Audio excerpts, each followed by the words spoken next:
नमस्कार, मैं गौरव जोशी श्रीमती मोहरी देवी तापड़िया गर्ल्स कॉलेज जसवंतगढ़ के इस यूट्यूब चैनल पर आपका स्वागत करता हूं। हम पढ़ रहे हैं इनकम फ्रॉम सैलरीज, वेतन से आय। इस चैप्टर का 18वां क्वेश्चन आज सॉल्व करते हैं। क्वेश्चन है, श्री रॉबिन्सन एक भारतीय कंपनी जिसकी उत्पादन इकाई दक्षिण अफ्रीका में कार्यरत है। तो जो श्री रॉबिन्सन है वो दक्षिण अफ्रीका में काम कर रहे हैं, लेकिन दक्षिण अफ्रीका में जो कंपनी है वो एक भारतीय कंपनी है। गत 16 वर्षों से रॉबिन्सन कंपनी के उत्पाद के संवर्धन हेतु लगातार भारत में आते रहे हैं। रॉबिन्सन जो है वो कंपनी के उत्पाद के संवर्धन के लिए, कंपनी के उत्पाद के विज्ञापन के लिए लगातार भारत में आ रहे हैं गत 16 वर्षों से। वह 120 दिनों तक प्रतिवर्ष भारत में रहे। निम्न सूचनाओं के आधार पर कर निर्धारण वर्ष 2020-21 के लिए उनकी वेतन शीर्षक से सकल आय ज्ञात कीजिए। वह 120 दिन भारत में रहते हैं प्रतिवर्ष और उनकी वेतन शीर्षक से जो है कर योग्य आय की गणना करनी है कर निर्धारण वर्ष 2020-21 के लिए। श्री रॉबिन्सन जो क्वेश्चन की लैंग्वेज है उससे ऐसा कहीं नहीं लग रहा कि श्री रॉबिन्सन भारतीय नागरिक हैं या भारतीय मूल के नागरिक हैं।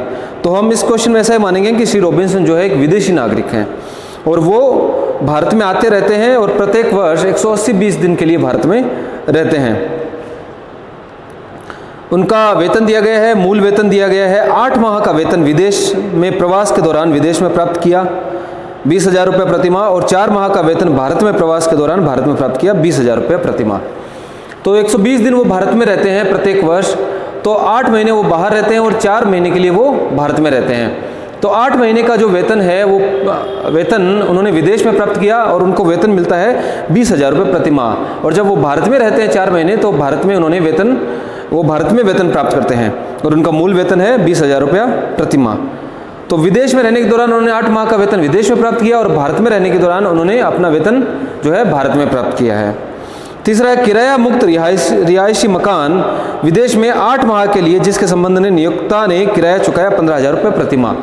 तो विदेश में उनको एक किराया मुक्त मकान देके रखा है और ये मकान जो है वो नियोक्ता ने किराए पर लेकर दिया है, कंपनी ने किराए पर लेकर दिया है, जिसके संबंध में कंपनी जो है 15,000 रुपये किराया चुकाती है, 15,000 रुपये प्रति माह किराया चुकाती है। भारत में प्रवास के दौरान नियोक्ता ने उनको अपने अतिथि गृह में मुफ्त भोजन की सुविधा दी। इसके लिए नियोक्ता ने 20,000 रुपये का व्यय किया। अब जब वो भारत में रहते हैं और काम करते हैं तो उनको मुफ्त भोजन की सुविधा प्रदान की है 4 महीनों में, और उन 4 महीनों में जो भोजन की सुविधा प्रदान की है उसके संबंध में जो खर्चा किया है वो किया है 20,000 रुपये का।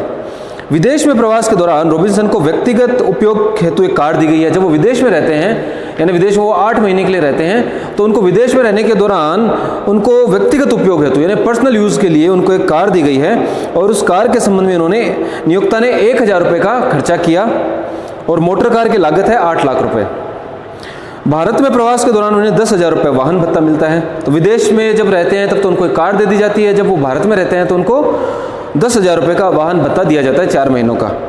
इसमें से उन्होंने 8,000 रुपये व्यय किए हैं। उनका बड़ा लड़का भारत में शिक्षा ग्रहण कर रहा है, इस हेतु नियोक्ता ने 12,000 रुपये वार्षिक भुगतान किए।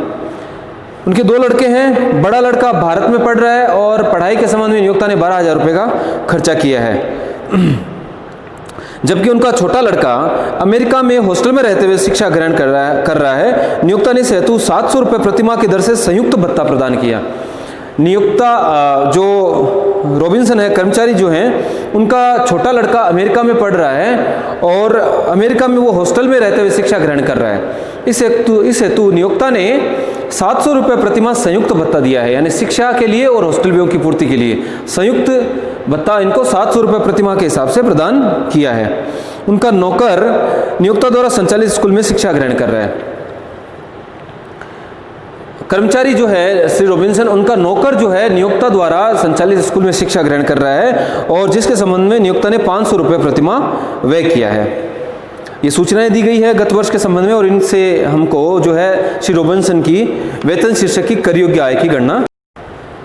इस क्वेश्चन को हल करने से पहले हमको ये जो कर्मचारी हैं श्री रॉबिन्सन, इनकी निवास स्थिति जाननी पड़ेगी। पहले निवास स्थिति का पता लगाना पड़ेगा, क्योंकि निवास स्थिति के आधार पर ही जो है करदाता का कर दायित्व का निर्धारण किया जाता है। अब इनको कुछ वेतन जो है विदेश में प्राप्त हो रहा है और कुछ वेतन भारत में प्राप्त हो रहा है। अगर ये श्री रॉबिन्सन अगर अनिवासी है तो इनको विदेश में प्राप्त होने वाला वेतन कर मुक्त होगा। इसलिए पहले हमको श्री रॉबिन्सन की निवास स्थिति जाननी होगी।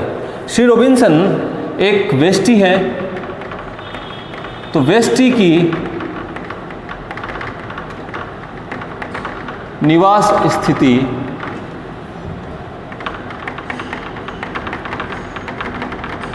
का निर्धारण किस प्रकार किया जाता है? वेस्टी की निवास स्थिति के लिए जो है आधारभूत शर्तें, कुछ आधारभूत शर्तें हैं। पहली है गत वर्ष में करदाता 182 दिन या अधिक अवधि के लिए भारत में रहा हो। तो पहले आधारभूत शर्त है गत वर्ष में करदाता 182 दिन या अधिक अवधि के लिए भारत में रहा हो, अथवा गत वर्ष में करदाता 60 दिन या अधिक अवधि के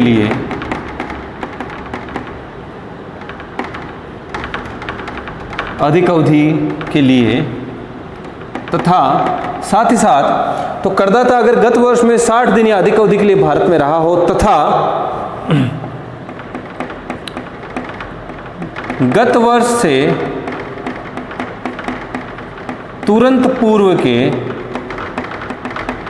4 वर्षों में 365 दिन या अधिक अवधि के लिए भारत में रहा हो। तो इन दोनों आधारभूत शर्तों में से एक आधारभूत शर्त पूरी करनी होती है। श्री रॉबिन्सन जो कि एक विदेशी नागरिक हैं, इस क्वेश्चन की लैंग्वेज से पता चल रहा है कि विदेशी नागरिक हैं, तो श्री रॉबिन्सन जो कि एक विदेशी नागरिक हैं प्रत्येक वर्ष भारत में 120 दिन के लिए आते हैं और वो ऐसा 16 वर्षों से लगातार कर रहे हैं। तो प्रत्येक वर्ष भारत में 120 दिन के लिए आते हैं, तो वो दूसरी शर्त जो है आधारभूत शर्तों में जो अथवा वाली शर्त है वो ये पूरी कर पा रहे हैं। गत वर्ष में करदाता 60 दिन, तो वो 120 दिन के लिए भारत आते हैं, तो 120 दिन भारत में रहे, तो 60 दिन या अधिक अवधि के लिए वो भारत में रह चुके हैं। तथा साथ ही साथ गत वर्ष से तुरंत पूर्व के 4 वर्षों में 365 दिन या अधिक अवधि के लिए भारत में रहे, तो वो प्रत्येक वर्ष 120 दिन के लिए भारत आते हैं। तो गत वर्ष के तुरंत पूर्व के 4 वर्षों में भी वो 120 दिन के हिसाब से 4 वर्षों में 480 दिन भारत में रहे होंगे। तो 365 दिन या अधिक दिन की अवधि की शर्त वो पूरी कर पा रहे हैं। इसका मतलब जो आधारभूत शर्तों में से जो दूसरी शर्त है वो शर्त श्री रॉबिन्सन पूरी कर पा रहे हैं। अतिरिक्त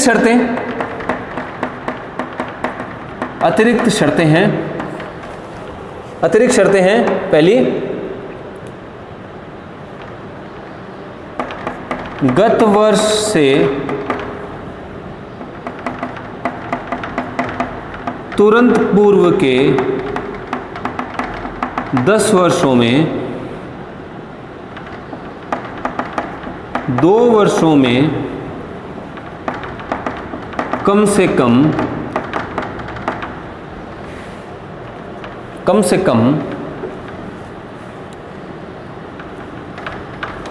गत वर्ष से तुरंत पूर्व के 10 वर्षों में 2 वर्षों में आधारभूत शर्त पूरी करें। दोनों आधारभूत शर्तें पूरी करने की आवश्यकता नहीं होती, दोनों में से कोई एक आधारभूत शर्त पूरी करनी होती है। तो गत वर्ष से तुरंत पूर्व के 10 वर्षों में 2 वर्षों में आधारभूत शर्त पूरी करें, पहली अतिरिक्त शर्त है। तो यहां पर जो श्री रॉबिन्सन है वो गत वर्ष से तुरंत पूर्व के 10 वर्षों में 2 वर्षों में आधारभूत शर्त पूरी कर पा रहे हैं, क्योंकि आधारभूत शर्त जो अथवा वाले आधारभूत शर्त है, दूसरी आधारभूत शर्त है, वो आधारभूत शर्त वो पूरी कर पा रहे हैं, क्योंकि वो 16 वर्षों से लगातार भारत आ रहे हैं और प्रत्येक वर्ष 120 दिन ठहरते हैं। तो जब वो 120 दिन ठहरते हैं तो वो ये जो शर्त है गत वर्ष में वो 60 दिन या अधिक अवधि के लिए तथा गत वर्ष से तुरंत पूर्व के 4 वर्षों में वो 365 दिन या अधिक अवधि के लिए रहते हैं। इसलिए गत वर्ष से तुरंत पूर्व के 10 वर्षों में वो 2 वर्षों में आधारभूत शर्त पूरी कर रहे हैं। और दूसरी अतिरिक्त शर्त है, गत वर्ष से तुरंत पूर्व के 7 वर्षों में 730 दिन या अधिक अवधि के लिए भारत में रहे। और दूसरी अतिरिक्त शर्त है कि गत वर्ष से तुरंत पूर्व के 7 वर्षों में 730 दिन या अधिक अवधि के लिए भारत में रहे। वो प्रत्येक वर्ष 120 दिन रहते हैं और तो 7 वर्षों में 840 दिन के लिए वो भारत में रहे हैं, गत वर्ष से तुरंत पूर्व के 7 वर्षों में। तो ये दूसरी अतिरिक्त शर्त भी वो पूरी कर रहे हैं। तो जो व्यष्टि करदाता दोनों आधारभूत शर्तों में से एक आधारभूत शर्त तथा दोनों अतिरिक्त शर्तें पूरी करता है, वो करदाता साधारण निवासी या निवासी कहलाता है। तो इस क्वेश्चन में श्री रॉबिन्सन एक निवासी हैं, साधारण निवासी हैं। इसलिए साधारण निवासी द्वारा प्राप्त आय, चाहे वो आय विदेश में प्राप्त हो या फिर भारत में प्राप्त हो, चाहे विदेश में उपार्जित की गई हो चाहे भारत में उपार्जित की गई हो, सभी प्रकार की आय पर निवासी करदाता को, साधारण निवासी करदाता को कर चुकाना पड़ता है। इसलिए इस क्वेश्चन में श्री रॉबिन्सन जो है साधारण निवासी है और इनको सभी प्रकार से कमाई गई आय पर कर चुकाना पड़ेगा।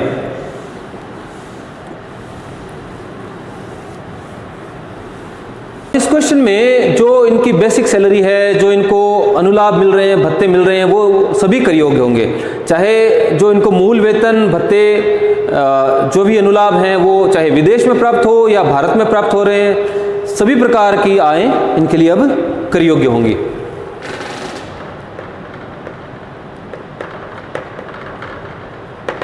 Computation of taxable income from salary of Sri Robinson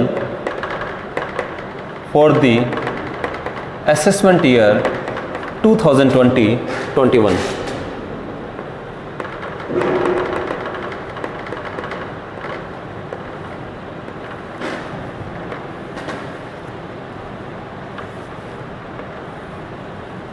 particulars, amount,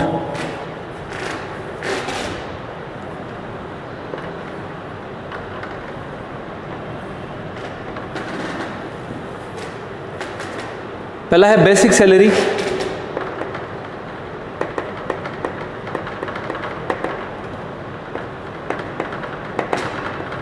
received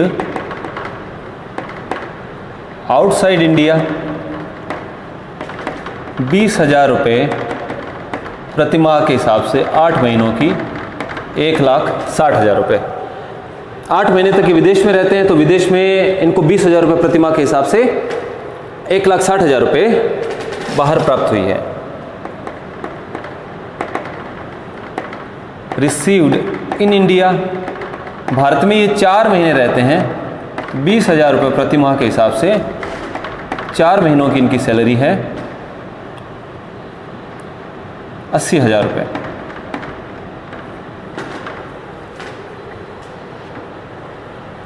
तो इनकी बेसिक सैलरी है 2,40,000 रुपये गत वर्ष में। किराया मुक्त मकान इनको दिया गया है, जो रेंट फ्री अकोमोडेशन की फैसिलिटी दी गई है उसकी गणना हम बाद में करेंगे तीसरे पॉइंट की। भारत में प्रवास के दौरान नियोक्ता ने उनको अपने अतिथि गृह में मुफ्त भोजन की सुविधा प्रदान की, इसलिए इसके लिए नियोक्ता ने 20,000 रुपये व्यय किए। अब ये जब भारत में रहते हैं 4 महीने तो इनको जो है मुफ्त भोजन की सुविधा प्रदान की गई है। भारत में ये किस लिए रहते हैं? भारत में ये कंपनी के काम से ही रहते हैं, भारत में ये उत्पाद के संवर्धन हेतु भारत में रहते हैं। तो हम ऐसा मानेंगे कि जो इनको भोजन की सुविधा प्रदान की गई है वो कार्यालय समय के दौरान प्रदान की गई है। तो वैल्यू ऑफ फूड फैसिलिटी या लंच फैसिलिटी जब कार्यालय समय के दौरान भोजन की सुविधा प्रदान की जाती है तो प्रत्येक दिन के लिए 50 रुपये तक का भोजन कर मुक्त होता है। तो इनको जो भोजन की सुविधा प्रदान की गई उसके लिए 20,000 रुपये का खर्चा किया गया। इस 20,000 में से कर मुक्त राशि होगी 50 रुपये प्रतिदिन के हिसाब से। एक महीने में हम जो है रविवार को छोड़ के 26 दिन मानते हैं कार्यालय समय। तो कार्यालय समय के दौरान जो भोजन दिया जाता है तो प्रत्येक दिन के लिए 50 रुपये का भोजन कर मुक्त होता है। तो 50 रुपये का प्रत्येक दिन का भोजन कर मुक्त कर दिया जाएगा। 26 दिन एक महीने के, तो 4 महीनों में कितने रुपए की जो है भोजन की सुविधा इनके लिए कर मुक्त होगी। एक महीने में 26 दिन मानते हैं, एक दिन के लिए 50 रुपये का भोजन कर मुक्त होता है, तो एक महीने के लिए 1300 रुपये का जो है भोजन की जो फैसिलिटी है, लंच फैसिलिटी इनके लिए कर मुक्त है। 4 महीनों के लिए 5200 रुपये की जो फूड फैसिलिटी वो है कर मुक्त है। लेकिन नियोक्ता ने 20,000 रुपये खर्चा किया है फूड फैसिलिटी पे, तो 20,000 में से 5200 माइनस कर देंगे, 14,800 जो है वो फूड फैसिलिटी की कर योग्य राशि होगी, टैक्सेबल अमाउंट होगा 14,800 रुपये। विदेश में प्रवास के दौरान रॉबिन्सन को व्यक्तिगत उपयोग हेतु एक कार दी गई है जिसके लिए 1 लाख रुपए का व्यय नियोक्ता ने वहन किया। मोटर कार की लागत 8 लाख रुपए है। तो इनको एक व्यक्तिगत उपयोग हेतु कार दी गई है। तो कार सुविधा का मूल्यांकन,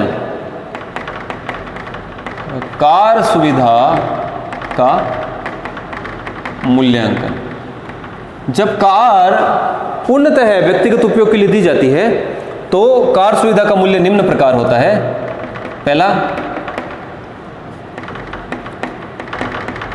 नियोक्ता द्वारा वास्तविक व्यय, क्योंकि जब कार पूर्णतः व्यक्तिगत उपयोग के लिए, पर्सनल यूज के लिए दी जाती है तो नियोक्ता द्वारा जो भी खर्चे किए जाते हैं वो सारे के सारे खर्चे जो उस कार सुविधा का मूल्य माना जाता है, और जो वो खर्चे हैं वो पूरे के पूरे कर योग्य होते हैं। तो नियोक्ता द्वारा जो वास्तविक व्यय किए जाते हैं चलाने के, रख रखाव के संबंध में, वो व्यय प्लस जो है कार की मूल लागत का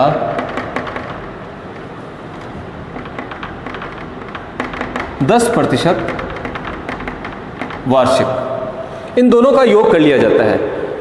तो कार सुविधा का मूल्य, जब कार का उपयोग व्यक्तिगत उपयोग के लिए कार दी जाती है, निजी उपयोग के लिए जब कार दी जाती है, तो नियोक्ता द्वारा किया गया वास्तविक है। नियोक्ता ने इस क्वेश्चन में श्री रॉबिन्सन को जो 8 महीने के लिए जो कार दी है विदेश में प्रवास के दौरान, उस कार के संबंध में 1 लाख रुपए का खर्चा किया है, और कार की मूल लागत का 10% वार्षिक लिया जाएगा। तो 8 लाख रुपए की कार है, 8 लाख रुपए का 10% वार्षिक, लेकिन वो विदेश में रहते हैं 8 महीने के लिए, तो केवल 8 महीनों का ही मूल्य लिया जाएगा। तो 8 लाख रुपए की कार की लागत है, 8 लाख रुपए का 10% है 80,000। ये 80,000 जो इसका वार्षिक मूल्य है वो है 12 महीनों का, 8 महीने का मूल्य होगा 53,333 रुपये, 53,333 रुपये। तो कार का मूल्य होगा 1,53,333 रुपये। वैल्यू ऑफ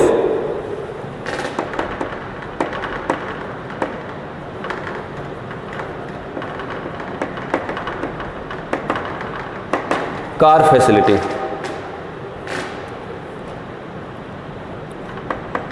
एक लाख प्लस 8 लाख का 10% 8 महीने के लिए, 1,53,333 रुपये।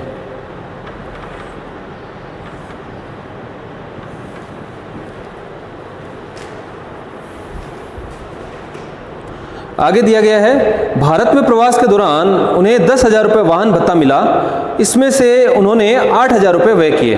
तो जब वो विदेश में रहते हैं 8 महीनों के लिए, तब तो उनको एक कार दे के रखी है, और जब वो भारत में रहते हैं तो उनको एक वाहन भत्ता दिया जाता है, कन्वेंस अलाउंस दिया जाता है।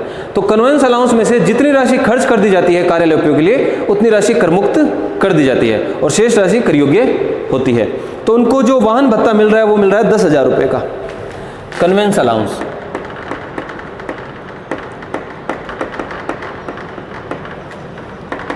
इंडिया में मिल रहा है ये 10,000 रुपये का कन्वेंस अलाउंस है, जिसमें से 8,000 रुपये खर्च कर दिए जाते हैं, 2,000 रुपये टैक्सेबल अमाउंट है।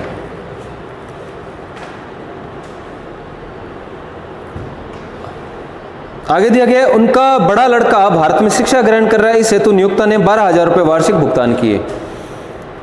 शिक्षा की सुविधा केवल विशिष्ट कर्मचारियों के लिए कर योग्य होती है। विशिष्ट कर्मचारियों में कौन कौन आते हैं? विशिष्ट कर्मचारियों में एक कर्मचारी जो साथ ही साथ कंपनी का संचालक भी है, तो यहाँ श्री रॉबिन्सन कंपनी के संचालक नहीं है। दूसरा है एक ऐसा कर्मचारी जिसका कंपनी में सारवान हित हो। सारवान हित का मतलब है कि कंपनी के 20% या अधिक समता अंशों का वो धारक हो। तो यहाँ पर ऐसा कुछ क्वेश्चन में दिया हुआ नहीं है। तीसरा ऐसा कर्मचारी जिसकी कर योग्य आय 50,000 रुपये से अधिक हो।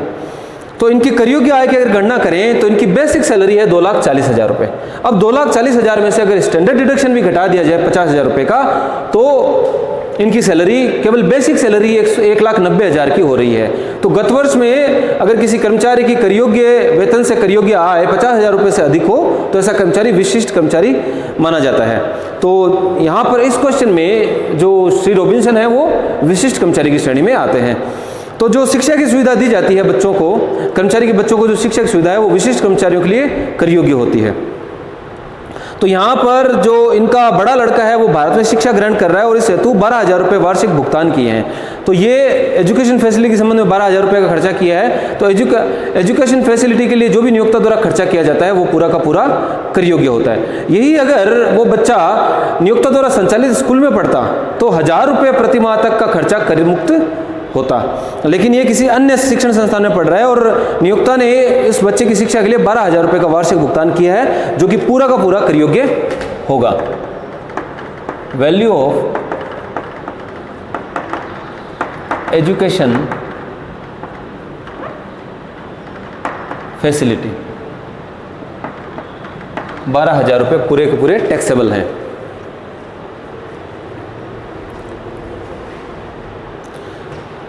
इसी में आगे लिखा है कि जबकि उनका बड़ा लड़का भारत में शिक्षा ग्रहण कर रहा है और नियोक्ता ने 12,000 रुपये वार्षिक भुगतान की शिक्षा के संबंध में, जबकि उनका छोटा लड़का अमेरिका में हॉस्टल में रहते हुए शिक्षा ग्रहण कर रहा है। उनका जो छोटा लड़का है वो अमेरिका में रहता है। नियोक्ता ने इस हेतु 700 रुपये प्रति माह की दर से संयुक्त भत्ता प्रदान किया। संयुक्त भत्ता यानी कि एक तो वो अमेरिका में शिक्षा ग्रहण कर रहा है तो एक तो एजुकेशन अलाउंस और दूसरा वो हॉस्टल में रह रहा है तो हॉस्टल अलाउंस। तो दोनों अलाउंसेज के लिए संयुक्त रूप से 700 रुपये प्रति माह की दर से उनको उसको संयुक्त भत्ता दिया है उसकी शिक्षा के लिए। जो ये छात्रावास सुविधा यानी हॉस्टल की फैसिलिटी के संबंध में जो भत्ता दिया जाता है या फिर जो एजुकेशन अलाउंस शिक्षा के संबंध में जो भत्ता दिया जाता है, ये भत्ते केवल भारत में ही कर मुक्त है। अगर ऐसे भत्ते भारत के बाहर दिए जाते हैं तो ऐसे भत्तों की संपूर्ण राशि कर योग्य होती है। तो यहाँ पर जो छोटे बच्चे के लिए जो संयुक्त भत्ता दिया जा रहा है वो पूरा का पूरा भत्ता कर योग्य होगा।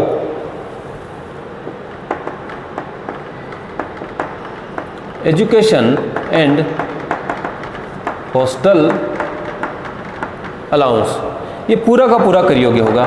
700 रुपये प्रति माह के हिसाब से 12 महीने का 8,400 रुपये। शिक्षा भत्ता और जो छात्रावास सुविधा भत्ता वो केवल भारत में ही कर मुक्त होते हैं। उनका नौकर नियोक्ता द्वारा संचालित स्कूल में शिक्षा ग्रहण कर रहा है। अब अगर नियोक्ता द्वारा संचालित स्कूल में कर्मचारी का बच्चा शिक्षा ग्रहण करता है तो जो है ऐसी शिक्षा सुविधा 1,000 रुपये प्रति माह तक कर मुक्त होती है। 1,000 रुपये प्रति माह प्रति बच्चा तक कर मुक्त होती है। लेकिन यहाँ पर कर्मचारी का बच्चा नियोक्ता द्वारा संचालित स्कूल में शिक्षा ग्रहण नहीं कर रहा, यहाँ पर कर्मचारी का नौकर शिक्षा ग्रहण कर रहा है। तो ऐसी सुविधा जो है पूर्णतया कर योग्य होगी। Value of education facility to servant, नौकर शिक्षा ग्रहण कर रहा है, 500 रुपया प्रति माह व्यय किया जा रहा है नियोक्ता के द्वारा 500 रुपया प्रति माह व्यय किया जा रहा है। तो 12 महीनों के लिए 6,000 रुपये जो है एजुकेशन फैसिलिटी का मूल्य होगा और वो पूरा का पूरा कर योग्य होगा। अब इसमें रह जाता है तीसरा पॉइंट, किराया मुक्त रिहायशी मकान विदेश में 8 माह के लिए जिसके संबंध में नियोक्ता ने किराया चुका है। अब अगर नियोक्ता का स्वयं का मकान होता और नियोक्ता का स्वयं का मकान अगर होता तो हम उस क्षेत्र की आबादी देखते और आबादी के आधार पर जो है मकान का मूल्यांकन किया जाता, मकान सुविधा का मूल्यांकन किया जाता। अगर मकान नियोक्ता का स्वयं का है और जिस क्षेत्र में कर्मचारी कार्य कर रहा है, जिस क्षेत्र में मकान दिया गया है, उस क्षेत्र की आबादी अगर 25 लाख से अधिक है तो जो कर्मचारी है, कर्मचारी के वेतन का 15% उस मकान सुविधा का मूल्य होता है। जिस क्षेत्र में कर्मचारी निवास करता है उस क्षेत्र की आबादी अगर 10 लाख से अधिक हो परंतु 25 लाख से अधिक नहीं हो, यानी कि 25 लाख तक हो, तो कर्मचारी के वेतन का 10% जो है मकान सुविधा का मूल्य माना जाता है। इसी प्रकार अगर जिस क्षेत्र में कर्मचारी रह रहा है उस क्षेत्र की आबादी 10 लाख तक हो या 10 लाख से कम हो तो कर्मचारी के वेतन का 7.5% मकान सुविधा का मूल्य माना जाएगा। लेकिन यहाँ पर कर्मचारी जो है वो ऐसे मकान में रहता है जो नियोक्ता ने उसको किराए पर लेके दिया है। तो अगर नियोक्ता का मकान खुद का नहीं है, स्वयं का मकान नहीं है और नियोक्ता किराए पर लेकर अगर मकान सुविधा प्रदान करता है तो नियोक्ता द्वारा चुकाया गया किराया या कर्मचारी के वेतन का 15% दोनों में से जो कम हो, तो इन दोनों राशियों में से जो कम हो वो मकान सुविधा का मूल्य माना जाता है। कर्मचारी के वेतन का 15%, वेतन में क्या क्या शामिल होता है मकान सुविधा के मूल्य की गणना करने के लिए? मूल वेतन, कर योग्य भत्ते, बोनस, कमीशन और सेवा में रहते हुए अर्जित अवकाश वेतन अगर प्राप्त करता है कर्मचारी तो वो भी वेतन की गणना में शामिल हो जाता है। तो इस क्वेश्चन में मूल वेतन है 2,40,000 रुपये,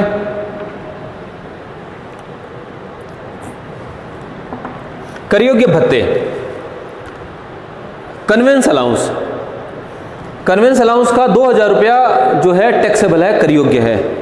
लेकिन जो कन्वेंस अलाउंस दिया जाता है वो कन्वेंस अलाउंस भारत में दिया जाता है, जिन 4 महीनों में वो भारत में रहता है उससे संबंधित है। और ये जो मकान है ये मकान विदेश में रहने के दौरान 8 महीनों, जब वो विदेश में 8 महीने के लिए रहता है तब ये मकान सुविधा इनको दी गई है। तो इन भत्तों का संबंध जो जिस अवधि के लिए उसको मकान की सुविधा दी गई है उस अवधि से नहीं है। देखिए जो कर योग्य राशि है 2,000 रुपये की, ये 2,000 रुपये की राशि मकान सुविधा के मूल्य की गणना करते समय शामिल, वेतन में शामिल नहीं की जाएगी, क्योंकि जिस अवधि के लिए मकान दिया गया है उस अवधि के संबंध में ही वेतन की गणना की जाएगी। तो ये जो 2,000 रुपये का जो भत्ता है, कर योग्य भत्ता है, कन्वेंस अलाउंस, ये भारत में प्रवास के दौरान है। बोनस नहीं दिया जा रहा, कमीशन भी नहीं दिया जा रहा। एजुकेशन एंड हॉस्टल अलाउंस जो है 8,400 रुपये का है। तो जो इसका वेतन है वो वेतन है 2,48,400। मकान सुविधा के मूल्य की गणना करने के लिए जो वेतन है श्री रॉबिन्सन का, वो वेतन है 2,48,400। कर्मचारी के संबंधित अवधि के वेतन का 15%। अगर इसको हम ऐसे पढ़ें तो ज़्यादा सही रहेगा। तो 15% वेतन का 15% लिया जाएगा, लेकिन कर्मचारी के संबंधित अवधि के वेतन का 15%। तो मकान सुविधा केवल 8 महीने के लिए दी जाती है जब वो विदेश में रहता है। तो ये जो 2,48,400 इसका जो वेतन है मकान सुविधा के मूल्य की गणना करने के लिए, वो वेतन 12 महीने का है। तो 2,48,400 ये जो वेतन है, ये वेतन है 12 महीने का, और इसको मकान सुविधा दी जा रही है 8 महीने के लिए केवल। तो हमको 8 महीने के वेतन की गणना करनी पड़ेगी और फिर उसका 15% लिया जाएगा। तो 2,48,400 इसके 12 महीने का वेतन है मकान सुविधा के मूल्य की गणना करने के लिए। 8 महीने के लिए इसको मकान दिया गया है तो 8 महीने का वेतन होगा 1,65,600 और 1,65,600 का 15% हम देखेंगे 24,840 रुपये।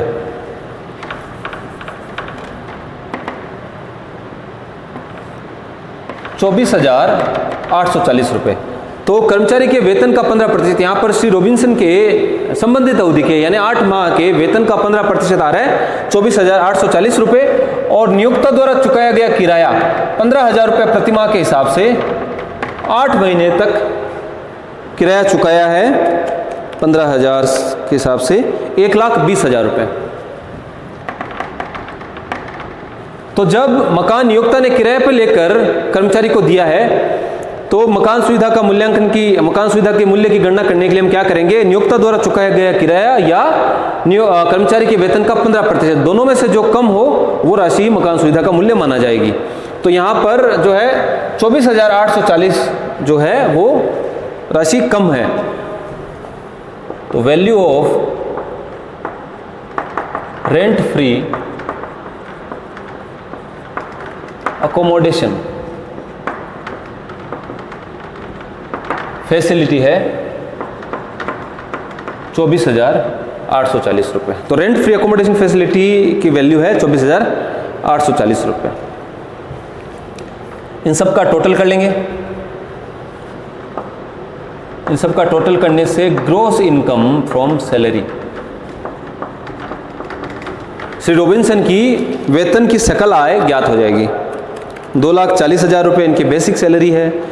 फिर जो फूड फैसिलिटी है उसका टैक्सेबल अमाउंट है 14,800, फिर 1,53,333 रुपये ऐड कर देंगे, 2,000 रुपये, 12,000 रुपये प्लस 8,400 प्लस 6,000 प्लस 24,840 रुपये। तो इनकी ग्रॉस इनकम फ्रॉम सैलरी है 4,61,373 रुपये। वेतन से जो है वेतन की करयोग्य आय की गणना करनी है। तो करयोग्य आय की गणना करने के लिए जो ग्रॉस सैलरी है, सकल जो आय है वेतन की, उसमें से डिडक्शन दी जाती है अंडर सेक्शन 16। तो धारा 16 के अंतर्गत कुछ कटौतियां दी जाती है। उन कटौतियों में पहली है मानक कटौती। मानक कटौती वेतन की सकल आय या 50,000 रुपये, दोनों में से जो कम हो उसके बराबर दी जाती है। तो स्टैंडर्ड डिडक्शन वेतन की सकल आय या 50,000 रुपये, दोनों में से जो कम हो। तो यहाँ पे 50,000 रुपये की स्टैंडर्ड डिडक्शन दी जाएगी। दूसरी कटौती मिलती है एंटरटेनमेंट अलाउंस की। एंटरटेनमेंट अलाउंस की कटौती केवल जो है सरकारी कर्मचारियों को मिलती है। तो यहाँ पर श्री रॉबिन्सन जो है एक निजी कर्मचारी है। तीसरा नियोजन कर, रोजगार कर अगर चुकाया जाता है कर्मचारी के द्वारा तो उसके संबंध में भी कटौती दी जाती है। तो इस क्वेश्चन में रोजगार कर श्री रॉबिन्सन के द्वारा नहीं चुकाया गया है, तो केवल स्टैंडर्ड डिडक्शन इनको दी जाएगी। स्टैंडर्ड डिडक्शन घटाने के बाद जो अमाउंट आता है वो श्री रॉबिन्सन की टैक्सेबल इनकम फ्रॉम सैलरी हो जाएगी 4,11,373 रुपये। तो इस क्वेश्चन के हिसाब से श्री रॉबिन्सन की जो टैक्सेबल इनकम फ्रॉम सैलरी है वो है 4,11,373 रुपये। आज के लिए इतना ही। मैं आशा करता हूँ कि ये क्वेश्चन आपको अच्छे से समझ में आया होगा। इस वीडियो को लाइक कीजिए, शेयर कीजिए, हमारे YouTube चैनल को सब्सक्राइब कीजिए। धन्यवाद।